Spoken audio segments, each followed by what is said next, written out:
திமுகவை பெண்கள் சரமாரியாக கேள்வி கேட்டாங்க. இதிலே தெரிஞ்சு போச்சு, எதிர்ப்பலைகள் இருக்கத்தான் செய்கிறது.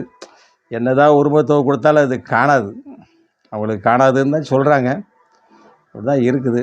தீபாவளி நேரமாக இருக்குது, தீபாவளிக்கு எதாவது கொடுப்பாங்களான்னு பார்த்தா அதுவும் பொய் வாக்குறுதியாக தான் இருக்குது. என்னத்தை கொடுக்க, பாண்டிச்சேரிக்காரன் கொடுக்காங்க, ஏதோ கொஞ்சம் கொடுக்குறாங்க. இங்கே மாநிலத்தை கொடுப்பாங்களா? நாள் நெருங்கிச்சு. வர திங்கள் போய் அடுத்த திங்கட்கிழமை தீபாவளி. அவங்க துணி எடுத்து தைக்க போட்டு அதெல்லாம் அந்த காலம் ரெடிமேடு. போன உடனே ரெடிமேட் ஜாக்கெட் இருக்குது, ரெடிமேட் சட்டை இருக்குது, வீட்டுக்காரருக்கு ரெடிமேடு வேஷ்டி இருக்குது.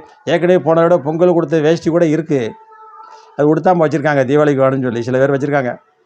ஆமாம், பொங்கலுக்கு கொடுத்த வேஷ்டிலாம் அவங்களுக்கு போதும், ஒரு சட்டையை மட்டும் எடுத்து கொடுத்தா அவங்க போட்டுக்கிட்டாங்க. ஆம்பளைங்க தானே இடத்துல கோமனை கூட ஒதுக்கிடுவாங்க. தீபாவளிக்கு பெரிய விஷயமே இல்லை அவங்களுக்கு. அவங்க பாட்டு படுத்துக்கிடுவாங்க. மதுக்கடை திறந்துருக்கும் அன்றைக்கி ஒரு நாளைக்கு. நல்ல வியாபாரம் இருக்குமே மதுக்கடைக்கு, சரியான வியாபாரம். இத்தனை பேருக்கு நிலத்திட்ட உதவி கொடுத்தாலும் சரி, சமாளிக்கிற ஒரே இடம் மதுக்கடை தான். அடுத்த வரேன்.